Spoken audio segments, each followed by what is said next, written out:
Just cropping up stockers. Zach, the stock cropper, trucking across the county with putting away some water tanks here today.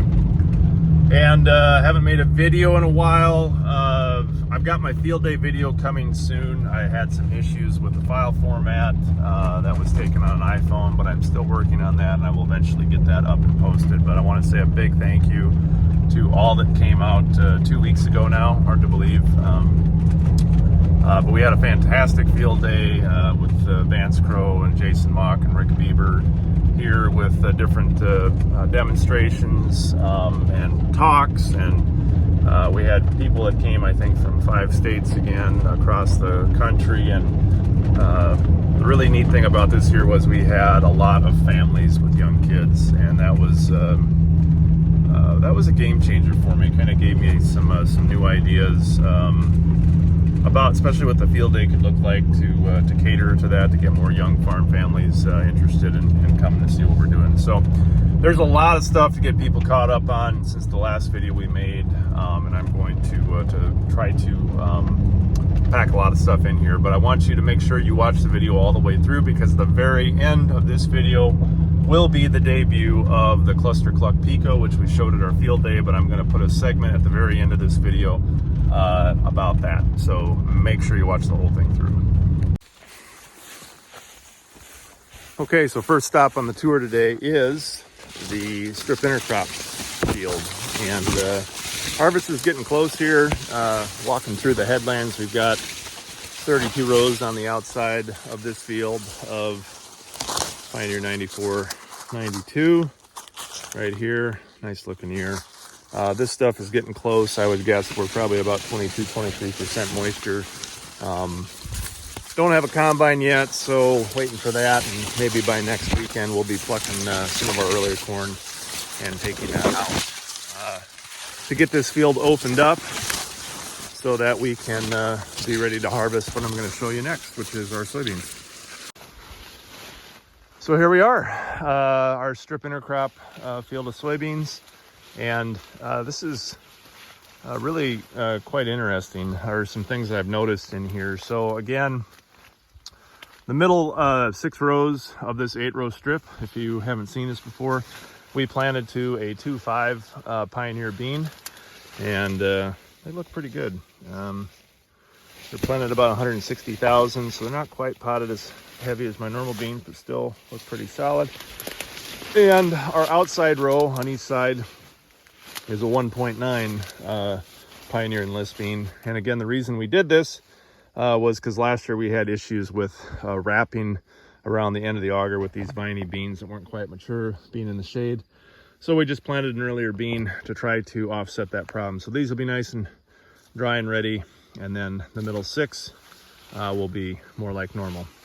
So we've got our 109-day corn here, and this stuff has just flat out died from the drought stress, and not sure what to think about how this is going to do. This has been for the 4th year in a row one of our driest chunks of dirt, and for 109-day corn, this stuff did not finish super strong.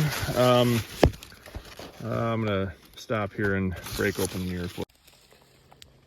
So yeah, we've pretty much given up the gas. I mean, there's a little bit of green left, but a lot of these are pretty much done. The ears are drooping, and we only got to about a little over half milk line before a lot of this stuff just flat out quit. So, but the kernel depth still looks pretty decent here, but not as good as what we were probably hoping for.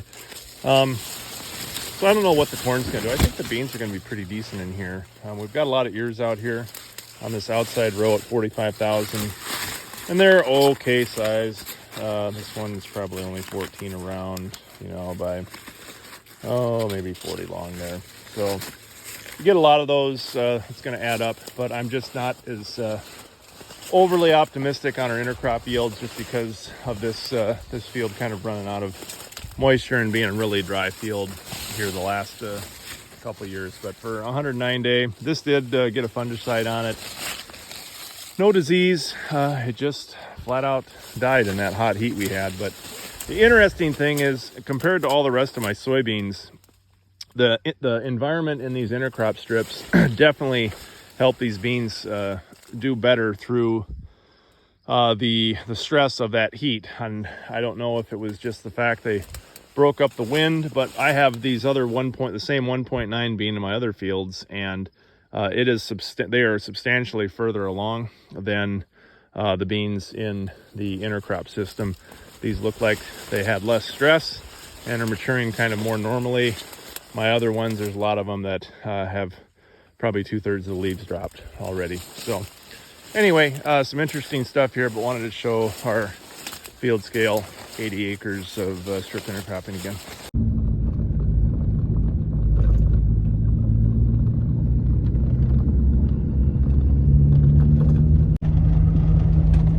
So the next big thing to catch, and this is probably something could be a video on its own, but as some of you know, if you've been to my field days or if you've talked to me personally, we've had a pretty neat thing happen to this project over the last 2.5 years now, or almost 3 years, I guess. I think it was three or 4 years ago, I got a phone call right after this project started. We're about, I guess, 6 months in, from Los Angeles, California, and it was somebody that left me a voicemail saying they were a film director involved. So the next big bit of news here is the fact of what I did last weekend, which was I got to go to the Telluride Film Festival in Telluride, Colorado, which was in support of something that I'm hoping will be a big deal for this project. So to get everyone up to speed, for the last 3 years, the stock cropper has been filmed by the producers and directors of the movie Food Inc. For their sequel, Food Inc. 2, which actually debuted at Telluride last weekend. And our storyline with the stock cropper, they were here 3 or 4 times to film over the last couple of years to kind of the development of the system that we're working on. And we made it through the cutting floor and the edits to have one of the major storylines in that film. And so I got to go travel out there to Telluride, and I think there was about 30 films that made their debut that weekend, and got to rub elbows with some celebrities, including one of the co-producers on the film, which was Michael Pollan. So for those of you know who he is, the author of Omnivore's Dilemma, as well as more recently put out a book about, I can't remember the title of it, so if he's watching this, he's going to have to forgive me, but he's an expert on psychedelics, and which have become more of an issue, or more of a source of relief for people dealing with things like PTSD. So anyway, lots of really cool stuff, and something I never thought when we started this that we would ever be in, but it was cool. Got to see the premiere, got to go out on the town, had a lot of really positive reactions, had a Q&A session, we had a second showing, and actually the night of our second showing, none other than Neil Young, the famous rock and roller, who's I think like now 80-some years old, he came to our showing. He was like 10 feet from me, so it was a major trip, and really, really cool. So that's one thing if you're gonna want to see this project on the big screen. It's likely going to be possible. We don't know exactly who is going to pick up a distributing deal yet. That hasn't been solved, but we're hoping that it'll be available on a major streaming platform, as well as a theater release as well. But there's nothing etched in stone there. But a really, really cool thing to be a part of, and I was really, really happy with how our storyline came out. The film turned out great. I think it's better than the first one for those that have seen it. They just do a really good job of talking about a lot of the issues in the food production system, and as well as kind of highlighting solutions of what things could look like as improvements in the future, and that's where our storyline came in. So Food Inc. 2 back for seconds. Stay tuned on that one for more info as we go through the fall. So I got over here to the farm and I'm out walking in our wide row corn. So right now I'm in the 72-inch twins to give you an idea of how that mix came through. And you know, I'm actually pretty happy with this. We've got quite a bit of sun hemp that made it through. You can see we've got some of this millet. I think this is a Japanese millet in the mix. There's some cowpeas that you can see down here. And I think there was buckwheat in this mix too. I don't know what happened to that. Oh, here's some of the buckwheat right here. But anyway, just wanted to show what this is looking like for the growth that we got. I think if you're looking for a mix to really be kind of that sweet spot of optimizing between so I hopped over into our 60-inch twins versus 72 and 90 to kind of show everybody what this is looking like. You can see the twin row configuration here, bing, and then what we had for growth level in the 60-inch twins. So about knee high, kind of spindly stuff. Not that this isn't doing anything, but you know, not as boisterous as what we maybe hoped. We have some big cracks in the ground. It's still drier than a popcorn fart here. And if we transition over into the 72-inch twin, you can see the difference. We've got about waist high stuff, more robust plants. You can see the sun hemp and some of the buckwheat and the cowpeas and some of the Japanese millet that came up. This stuff is about waist high on me as I walk through, and have some nice ears here on the outside edge rows. And so the concept again with this system is to open up the canopy to jack these populations so that we still have the same acre count of ears, but just packed in tighter with full edge row sunlight penetration, growing something meaningful. It's gonna be really interesting to see how these 72s turn out. I think that we're very close. But the combine is going to roll here in probably a month or so, and we'll know better. And that's what will tell the story. But we've still got pretty good plant health cooking here, much better than what I just showed you. This is the same hybrid that we were just in with the strip intercropping in that field. And this, but this was planted later. This was planted 2 weeks later than that stuff was. So biggest difference there. I also came out to our half-mile long section of 72-inch twins to see what that looked like. This is a different hybrid. This is Pioneer 1197, which I think is going away after this year. But the reason I use this product is because this thing has performed really well in these gap row configurations in the past. And part of the reason is that it just has these George of the Jungle super wide ear leaves, you know, that are, I mean, probably 4.5 inches across, just big solar panels. And they've got ear flex till who laid the rail. And it's a product that's really unique because you end up seeing these paired veins, I call them, of corn, where they almost look like they're jointed in between the rows because these things just swell so much. The kernel size is huge. And if I break one off here, yeah, so like I said, broken ear open. We got nice deep kernels here, longer than the length of my thumbnail, which is kind of my metric that I look at. And it's about, still got 5/8 the milk line to go. Still pretty good plant health out here in this stuff. We dropped a broadacre population here of approximately 34,000. We probably got somewhere between 30 to 32 ears as far as how many thousand ears per acre that are out here standing. And we've got some really good flex here. So, you know, these 1197 just gets these flex veins, I guess I call them, along there that really suit this dynamic well, or this arrangement well.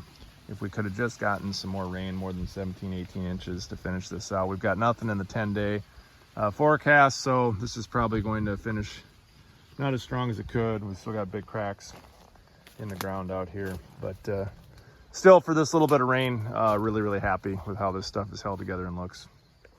And I should say with this stuff, we will be taking this stuff to yield. The demo plots that I showed in the first part of the video are not consistent enough to get decent yield data. They were more for just observation. This stuff, we've got enough good stuff out here. We'll compare 72-inch twins to a strip of 30-inch conventional planting. all treated the same way, same nitrogen, same tillage, everything across here. And we will share those results at the end of the season. So we have officially made it to the end of our cycle here. As you look through the barn and you can see the greens start to green up further back where the regeneration has occurred. We've made our full lap. You can see the pigs in the back and the sheep sticking their head out the window. Just about fell. Here's our 8 rows of corn in between. And then this is what was grazed where we started back at around the summer solstice. And you can see that we've got some pretty decent regrowth, mainly of our Japanese millet and some sorghum Sudan grass coming back through. Some of our forage rape, but you can see that that stuff this year got decimated hard by the grasshoppers. And we just haven't, we haven't caught enough rain really to really maximize this. So we've got some spots in here where you can see that there's not much coming, but we still have a fair amount of regrowth to come back through and graze the second time. And so wanted just to show what the regrowth looks like. So since we're at the end of the run here, we could start back and keep going, but with harvest coming, we've made the decision to simply just park the barns once they get to the end of the run here. The big barn is to the end. The little barn has a little shallower pen, so it doesn't move as fast, but we'll park that one too. It just gets to be too much with the way our operation's set up and where we're at every day with harvest going on to have to be back here to worry about taking care of the animals. And so this will be the end of the barns, at least in the field for now. And they'll be back out here again next spring. So if anybody was hoping to come and still visit this fall, we'll still have the barns sitting out in the field if you want to come out and see them. We'll take them in once we have the field of corn harvested off, get the headlands off, and then we'll be taking them in for winter storage at that point. But the sheep are going to go bye-bye today, and the hogs are going to come to my house, and the chickens are going to come to my house as well to hang in the new ClusterCluck Pico, which we will be showing at the end of this video. So don't stop watching. So one of the things that a lot of people have talked about since our field day was this column row of corn and how good this stuff has looked, kind of illustrating that edge effect where you give full sunlight up and down to produce just a wall of corn on the outside. And wanted to make some comments about why our corn looks awesome here and it doesn't look as awesome when we get into the strip, the other side where the pasture was. And it's a real simple issue. It's an issue we've been dealing with for 4 years. This strip was fallow this year. This is just our service road that we drive our UTV out to have access on either side of the strip to chore the barns. And so there's no moisture draw from these 4 rows other than what's evaporating off the top of this black soil. And so we essentially have a fallow zone for these plants to draw off of, and that's why they look substantially better than where we had pasture in between, because the pasture did a couple things to us this year. As I walk through it, the pasture sucks moisture out of the ground, right? And so when that moisture suck is out, this is what it looks like. So there's no moisture suck, and that's what the moisture suck looks when you had pasture that was growing 7-8 feet tall that was grazed. And this is cool because you can see the lane retrograde. And this is still, this is where we were for the field day, and the barn's down to the end. We're getting some regrowth, but it still hasn't rained, and we have no rain in the forecast. But this stuff is still coming back. You can see actually this is where our last rain was because the hogs made a mess in here. And then you can see where we had rain, got rain on what had been grazed. It's really recovering nicely. And if you go back, then you're into the stuff that's probably 5 or 6 foot tall on the other side. But I wanted to show that difference if you were here and you were looking at it. The other thing is the grasshoppers really love the pasture this year, and they moved into the corn and chewed the snot out of it. You can see right here and all over the place. And so this edge row is not going to be as awesome, but it's a function of the moisture draw. And so in a normal year, which if we ever get one for this system, where we get 25-30 inches of rain, I don't think this is going to be a problem at all in our deep black Iowa soils. But eventually it's going to have to rain again. I just hope it's in 2024 so that we could actually have a chance of having more than 17 or 18 inches of rain on this system. But some pretty stark differences, and I just wanted to draw that comparison for folks. So this is the difference in the wake of the barns. The ClusterCluck Nano has just sheep and poultry in it, and you can see that when they pass through that the hogs are not in this barn, and so they don't chew these stalks down to the bone. And so you run this stuff over and piss it off, but it's definitely more vigorous coming back because it hasn't been stressed or taken all the way down to the ground. And so that is one thing for sure, that when you have hogs in the mix, they definitely saw and clean this stuff up a lot more than just what the sheep and the poultry do moving through here.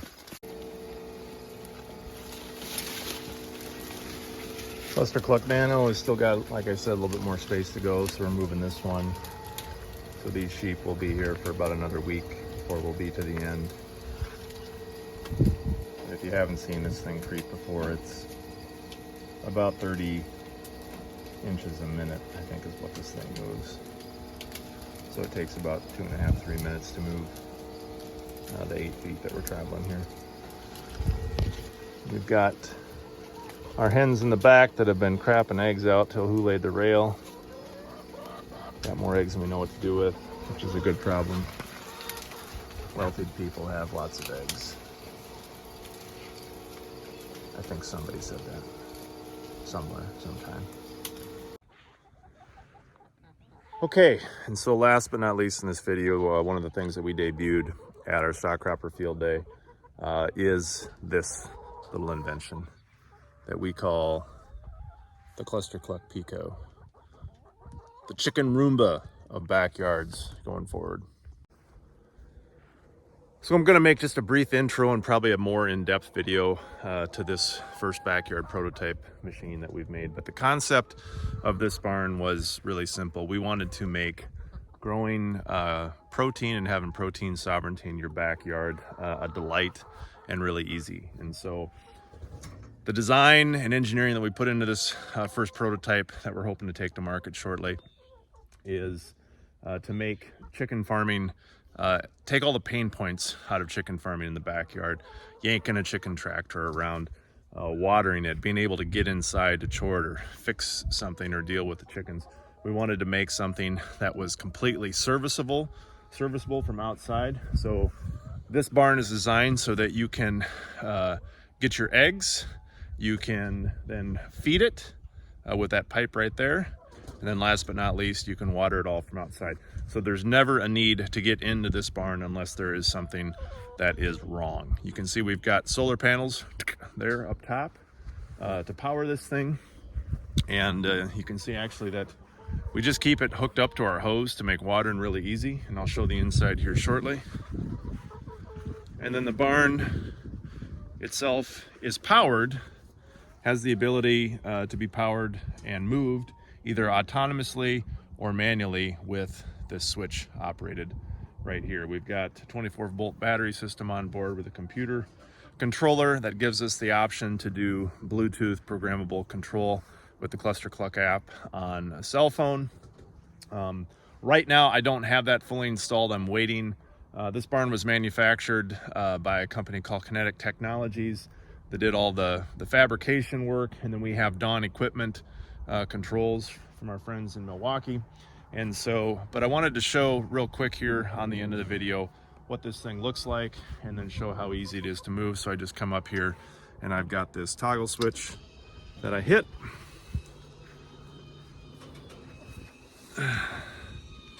And as you can see, the Pico is on the move. We also in the back have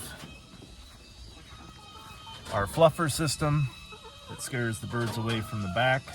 I'll show this on the inside.